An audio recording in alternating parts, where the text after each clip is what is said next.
তো এই 10টা আলামতের কথা নবী সাল্লাল্লাহু আলাইহি ওয়াসাল্লাম বলেছেন, না হওয়া পর্যন্ত, এই 10টা আলামত না আসা পর্যন্ত কিয়ামত হবে না। ঠিক আছে?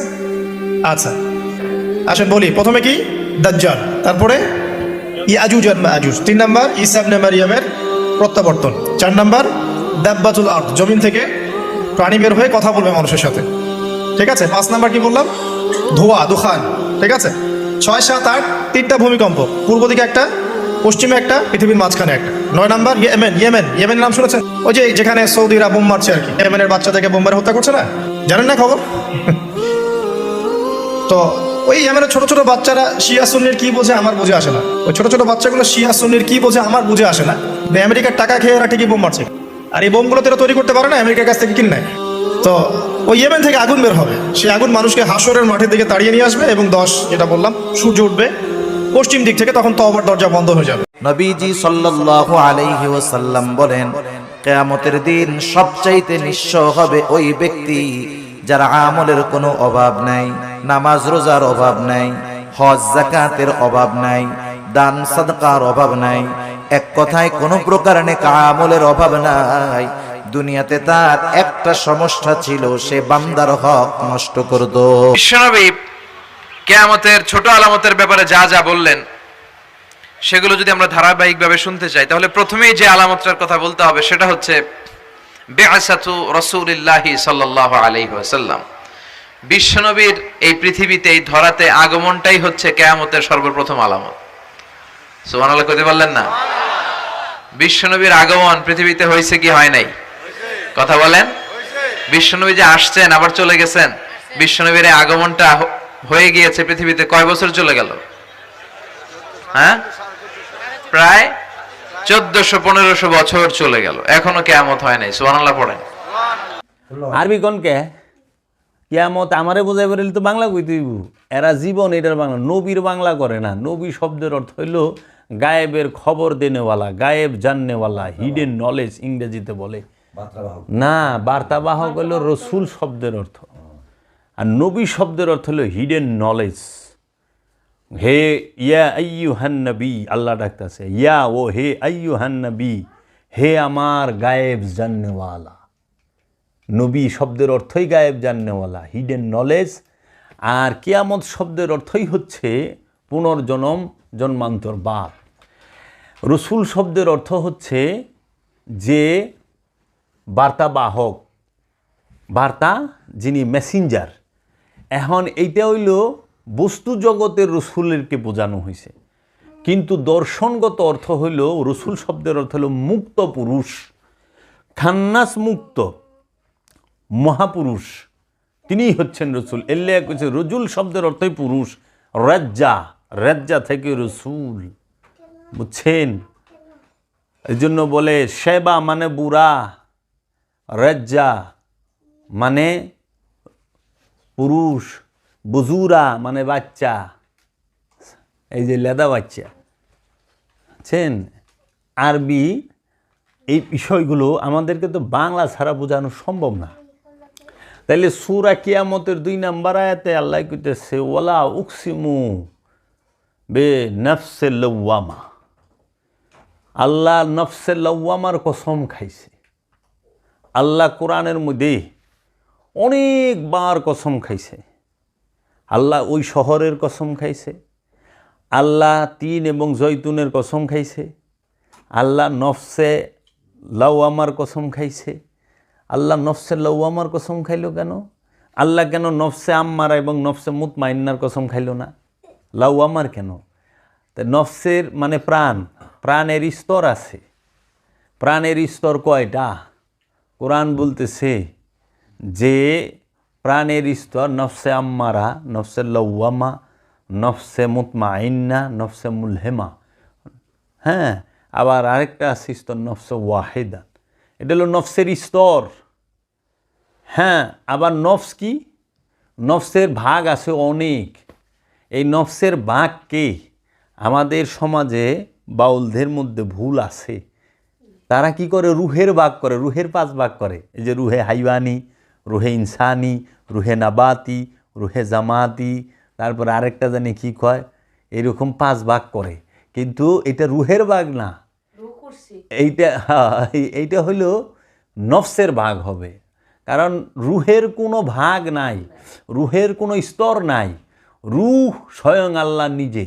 আল্লাহ যখন একটা মানুষ এবং জিনের নফসের নিকটে সুপ্ত রূপে বীজ রূপে থাকেন, তখন সেই রূপটাকে বলা হয় রুহ। আল্লাহ যখন এই রূপে থাকেন, তখন মানুষ আল্লাহর মেসেজ পায় না। যখনই মানুষ নফস থেকে খান্নাসকে তাড়ায়, তখন এই রূহ সে প্রকাশিত হইয়া রব রূপ ধারণ করেন। বীজরূপী রূহ সে রব রূপ ধারণ করেন, প্রকাশিত বিকশিত হইয়া। তখন বলে, হে আমার হাবিব, আপনার রব বলিলেন। বুঝছেন? এখন নফসে হাইওয়ানি আছে, জানোয়ারের নফস আছে না? নফসে ইনসানি, মানুষের নফস আছে। নফসে সাজারা মানে গাছের নফস, সাজারা মানে গাছ, উদ্ভিদ, এদের নফস। এইভাবে নফসের অনেক স্তর আছে। এই যে বাবা জাহাঙ্গীর কইরা দেখাইছে যে নফসের স্তর আছে। এখন যারা নাকি বলে যে রুহে হাইওয়ানি, রুহে ইনসানি, রুহে জামাতি, রুহে নাবাতি, এরকমভাবে 5 ভাগ দেখায়, তখন এবং কিতাব বলে হালাইছে পীর সাহেবরা, এই মোটা কিতাব। তখন হ্যাঁ গো, ভুলটা যখন ধরানো হয়েছে, তাহারা ভুলটা না শুধরায় উল্টা করে। কিন্তু কোরআন দর্শন পড়েন, কোরআনের মধ্যে রুহের কোনো বহু বচন নাই, রু এক বচন। নফসের বহু বচন আছে। নফসের বহু বচনকে কোরআনের ভাষায় বলা হয় আনফুস। ওয়াফি আনফুসিকুম আফালা তুবসিরুন। নফস এক বচন, নফসের বহু বচন হলো আনফুস। আর রুহের কোনো বহু বচন নাই, রুহ, রুই। বুঝছেন? এজন্য নফস সৃষ্টি করা হয় আর রু ফুৎকার করা হয়, রু নিক্ষেপ করা হয়। তানাজ্জালু মালাইকাতি ওয়ার রুহ, তানাজ্জালু আমরা নাজিল করি মালাইকাতির সমস্ত ফেরেশতাদের, ওয়া রুহ এবং রুকে। রু নাজিল হয় সূরা কদর।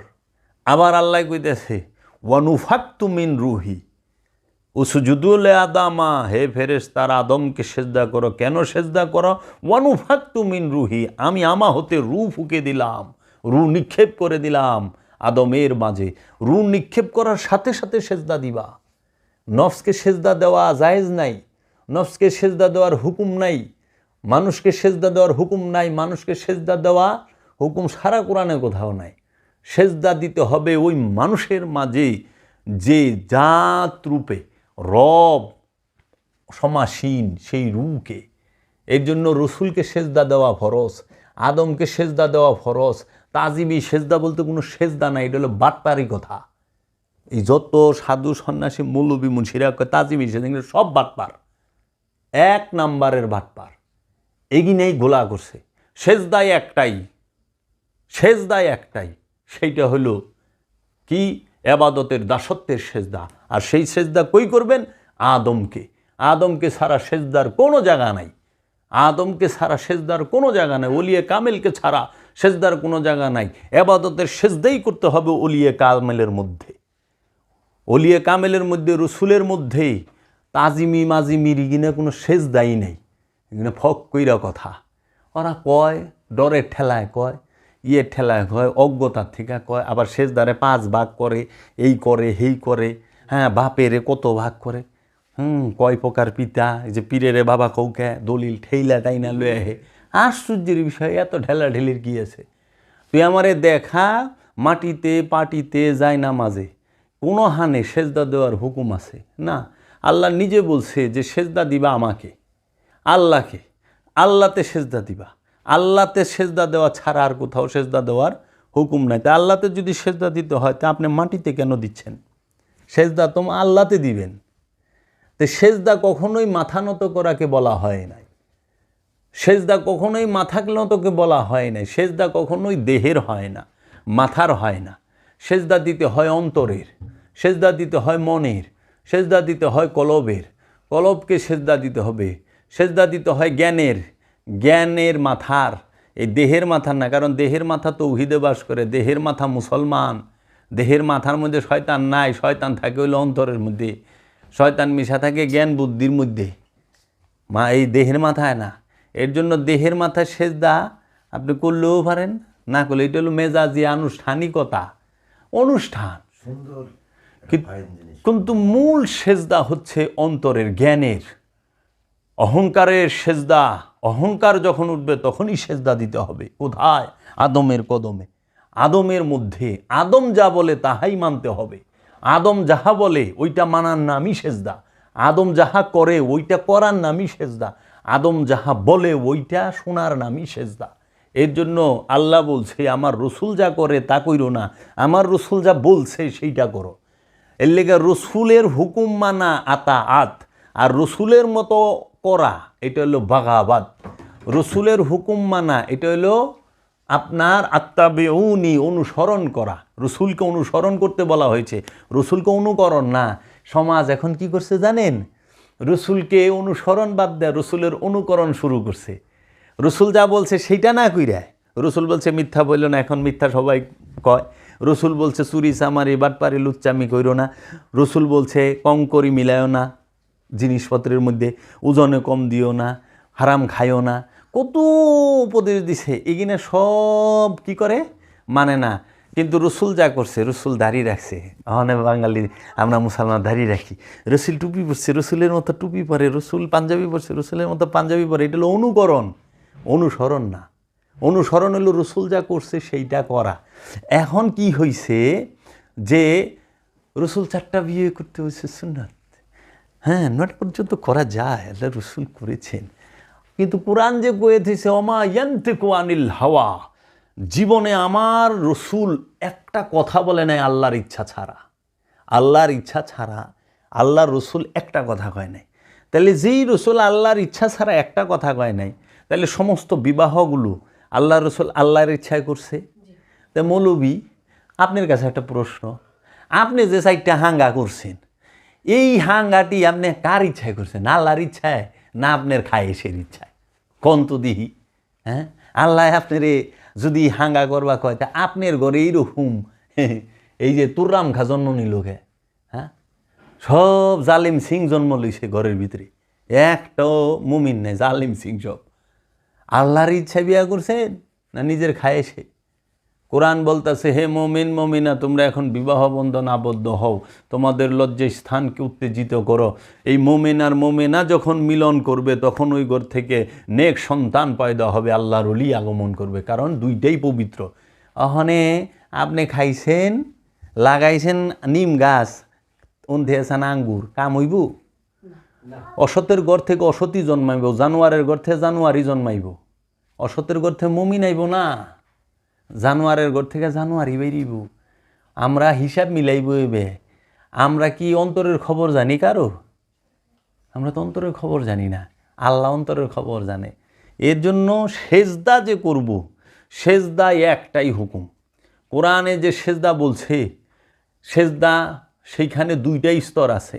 একটা হইল এই আল্লাহর সমস্ত যে সৃষ্টি আছে, সমস্ত সৃষ্টি আল্লাহর সেফাতের মাঝেও সেজদায় রত। আর এই সৃষ্টির মধ্যে সর্বশ্রেষ্ঠ যে সৃষ্টি সে হইল মানুষ, সে আল্লাহর জাতের মধ্যে সেজদায় রত। এর লেগে আদমরে যেই পর্যন্ত সেজদা না করব, ওই পর্যন্ত কেউই মুমিন হইতে পারবো না। ওই যে কালামটা গাইল না বাবা, যে মুড়ি দিয়াই নাই, যে মুড়ি দিয়াই নাই, সে কি নামাজ পড়ব? হ্যাঁ, নামাজ তো পড়বো। নামাজ শব্দের অর্থ কি? নামাজ ফার্সি শব্দ, নামাজের আরবি হইল সলাত, বাংলা হইল যোগাযোগ এবং সংযোগ প্রচেষ্টা। এই সংযোগ এবং যোগাযোগ প্রচেষ্টাটা প্রথমে কার সাথে? প্রথমেই হচ্ছে আপন রসুলের সাথে। রসুলের সাথে সংযোগ, যোগাযোগ, রসুলের সাথে সংযোগ, রবের সাথে যোগাযোগ, রসুলের সাথে সংযোগ, রবের সাথে। কারণ তুমি তো আল্লাহর সেজদা করবা, তুমি তো আল্লাহ দেখো নাই, আল্লাহ জানো না, আল্লাহ কথা কয় না তোমার সাথে, আর তোমার কথা আল্লাহ শুনে না। তাইলে তুমি দেখছো কারো? তোমার মাঝে আছে কে? রসুল। তুমি কথা শুনছো যে সেজদা করণ লাগবো, ইমান আনন লাগবো, নামাজ পড়ন লাগবে, কিনা সব শুনছো রসুলের কাছ থেকে, আল্লাহর কাছ থেকে হনো নাই। আগে রসুলের লোকে করো। আবার আল্লাহই কইতেছে এই রসুল আর আমি আলাদা না। সূরা মারিজের মধ্যে, এই সূরা নেসার মধ্যে, এর লেগে দয়াল লালন সাইজি বলছেন যে যিনি মুর্শিদ তিনি রসুল, ইহাতে নাই কোনো ভুল, খোদাও সে হয়, ইহা লালনে না কয় গো কোরআনে কয়, কোরআনে কয়, কোরআনে কয়। কোরআন কোথায় কইতেছে? সূরা নেসার 150, 51, 52 নম্বর আয়াতটা যদি কেউ পড়ে, ওয়াইউরিদুনা ইউফারিকু বাইনাল্লাহি ওয়া রাসূলিহি উলাইকা হুমুল কাফিরুনা হাক্কা। ওয়া এবং ইউরিদুনা যারা ইচ্ছা করে মনে মনে এরাদা করে, আইয়ু ফারিকু ভাগ করে, বাইন আল্লাহে, বাইনা মানে মধ্যে, আল্লাহে আল্লাহর মধ্যে, ওয়া এবং রসুলিহি রসুলের মধ্যে, উলাইকা হুমুল তাহারাই হইল কাফেরুনা হাক্কা মানে 100% কাফের, 100% কাফের যারা কয় আল্লাহর রসুল আলাদা, যিনি মুর্শিদ তিনিই রসুল, ইহাতে নাই কোনো ভুল। খোদাও সে হয়, ইহা লালনে না কয় কোরআনে কয় কোরআন কখনো পীর সাহেব নিজেই জানেন না, কামেল পীর সাহেব যে হ্যাঁ নিজেই রসুল, হ্যাঁ রসুলের কাছে দূর পারে, হ্যাঁ বুঝেই নেই রসুলের ভেদ কি। প্রত্যেকটা ওলিয়ে কামেল একজন আল্লাহর রসুল। আল্লাহ নিজে কইছে যে অমা আরসালনা ইল্লা বিলিসানি কওমিহি লিবাইয়িনা লাহুম, সূরা ইব্রাহিমের 4 নম্বর আয়াত, যে আমি এমন কোনো জাতি নাই, এমন কোনো ভাষা নাই যেই জাতির নিজস্ব ভাষায় আমি আমার রসুল প্রেরণ না করেছি আমার নিদর্শন বর্ণনার জন্য। প্রত্যেকটা জাতিতে প্রত্যেকটা ভাষায় আল্লাহর রসুল আছে, আল্লাহ সবসময় পাঠাইছে। এবং আল্লাহ এমনিও বলতেছে যে আমি রসুল না পাঠাইয়া যেই পর্যন্ত আমি জাতির মধ্যে এই ভাষায় রসুল না পাঠাই আমি সেই পর্যন্ত তাদেরকে শাস্তির আওতায় আনবো না। তাহলে আমাগো বাংলা ভাষায় আমার রসুলকে, আমি বাঙালি, আমার ভাষা বাংলা, আমাকে বুঝাইতে হইলে বাংলায় বুঝাইতে হবে। এখন আমি মৌলবী সাহেব আরবি জানি, হ্যাঁ কোরআন হাদিস জানি, ঠিক আছে, আমার লেগানে আরবি ঠিক আছে, কিন্তু যে নাকি লেখাপড়াই জানে না বাংলা কথা জানে, হ্যার অবস্থা কী? রসুল তো সার্বজনীন বিষয়।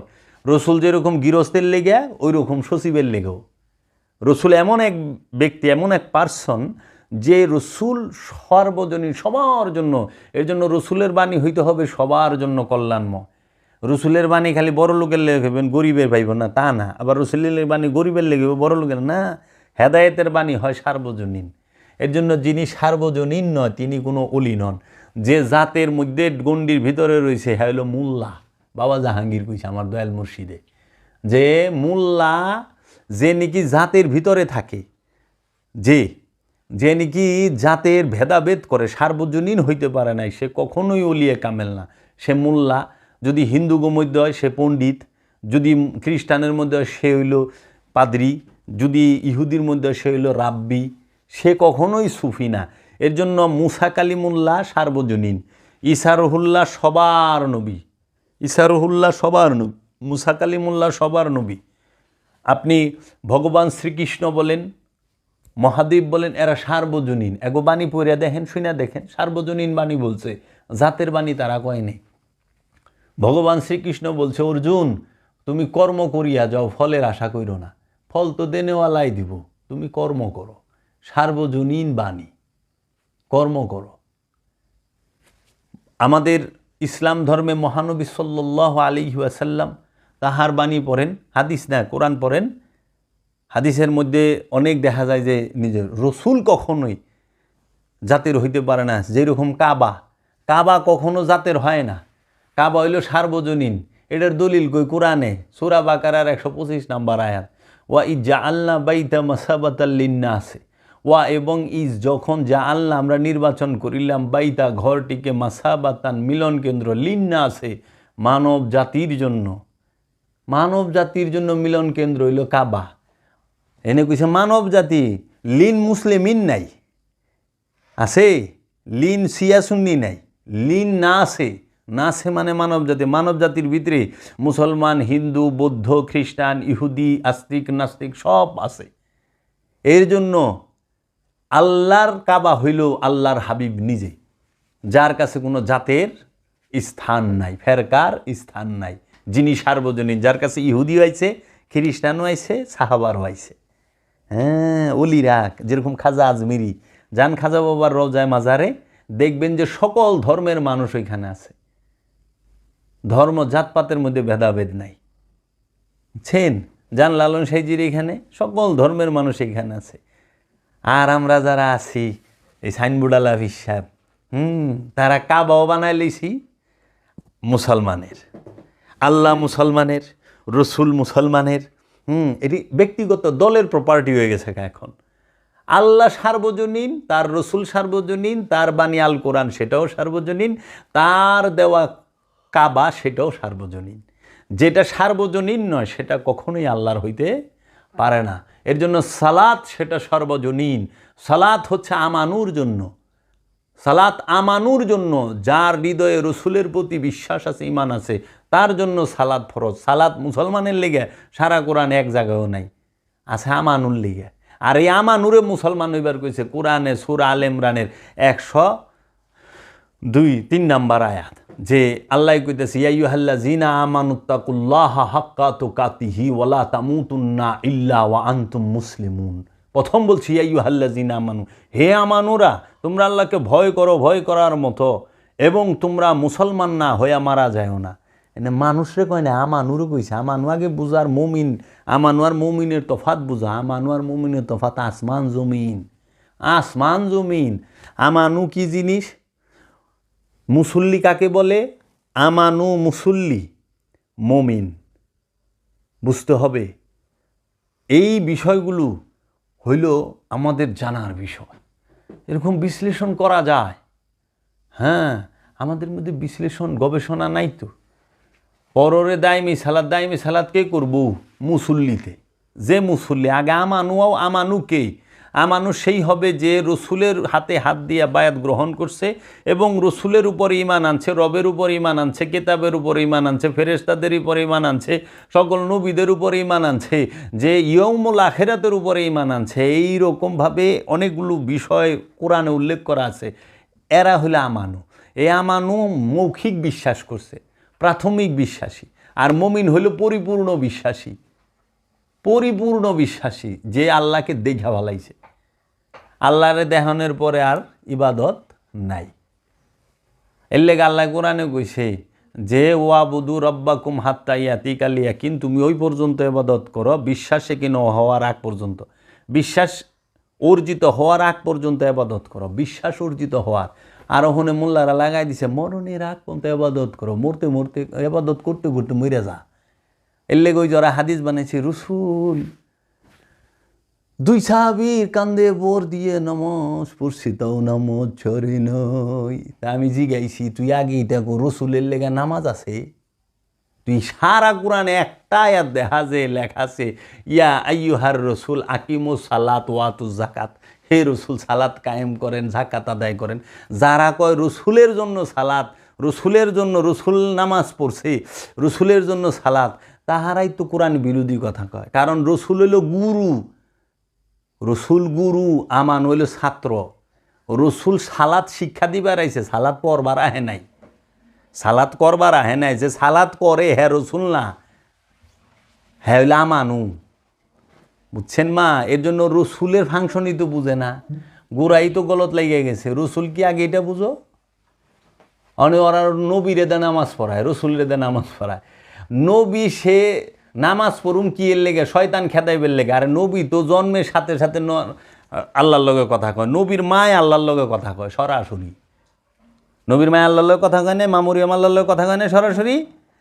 আল্লাহ কয় না, মা মরিয়ম রে, মরিয়ম তুমি কিছু কইও না, তুমি ওকে কও রোজা আমি, এই পোলা রেজি গাও। আর তোমার শরীর দুর্বল লাগতেছে, খেজুর গাছের ডাল ঝাড়া দেও, তাজা খেজুর পড়বো। আল্লাহ কইতেছে, মুসা নবীর মায়েরে কইতেছে আসিয়া রে, তুমি ডরায়ও না, তোমার পোলারে চুলায় ভালাও, তারপরে সিন্ধুকে বড় তাবুকে বইরা দরিয়ায় ভালাই দাও, তুমি ডরায়ও না, আমি তোমার পোলারে তোমার কাছে ফিরত এনে দিব। আল্লাহর হুকুমে নবীর মায় কাম করতেছে। মৌলবী সাহেব, আপনি এত আরবি উরবি জানেন, আপনার মার লগে একদিন শয়তানও কথা কইল না। আল্লাহ তো অনেক দূরে থাক। নবী আমাদের মতো মানুষ, বেয়াদবের বাচ্চা, কি কয় না কয়। তোর মার লগে কারা কথা কইছে? প্রত্যেকটা নবীর মার লগে আল্লাহ কথা কইছে, প্রত্যেকটা নবীর। তারপরে ঈসা নবীরে 3 দিনের ঈসা নবী কথা কইছে, 3 দিনের। যে আল্লাহকে আল্লাহ কথা কয়, হ্যাঁ নামাজ পড়ে কি করবো রে? আল্লাহরে দেখার পরে কি সেজদা আছে? যে আল্লাহর চেহারা হয়ে গেছে সে কারে সেজদা করব? যে আল্লাহর চেহারা হয়ে গেছে সে কারে সেজদা করব? আর এর লেগে না জানার কারণে মোহাম্মদ এরা সৃষ্টি বলে, নাউজুবিল্লাহি মিন জালিক। যে বলে মোহাম্মদ সৃষ্টি, সেই কুফরি আকীদায় রয়েছে। মোহাম্মদ সাল্লাল্লাহু আলাইহি ওয়াসাল্লাম সে স্বয়ং স্রষ্টা, সে জাত। মোহাম্মদ সাল্লাল্লাহু আলাইহি ওয়াসাল্লামের পায়ের তলা হতে মাথার চাঁদি পর্যন্ত কোনো কিছুই সেফাত নাই, নূরে নূরময়, খোদার জাত নূরে। এর লেগে নূরও বুঝতে হবে, একটা সিফাতি নূর, একটা জাত নূর। একটা মূল একটা গুণাবলী। কারণ রবের ইচ্ছার সাথে নিজের ইচ্ছাকে এক করা, এটা যে কত কঠিন কাজ, এটা অসম্ভব কাজ। এই অসম্ভবকে সম্ভব করতে পারে কোটিতে একজন, 1 কোটিতে একজন। এর লেগে তো ওলি ঘরে ঘরে হয় না, ওলি হয় একটা, ভক্ত হয় লাখ লাখ। কেন? ওলি হইবার গেলে ওই যে কয় না নিষ্কাম নিঃস্বার্থ, নিষ্কাম নিঃস্বার্থ, এটা মুখে কওয়া সহজ, কিন্তু নিষ্কাম আর নিঃস্বার্থ হওয়া, ওরে বাবা রে বাবা, কঠিন কাম। তো সাগর পানি দেওয়া।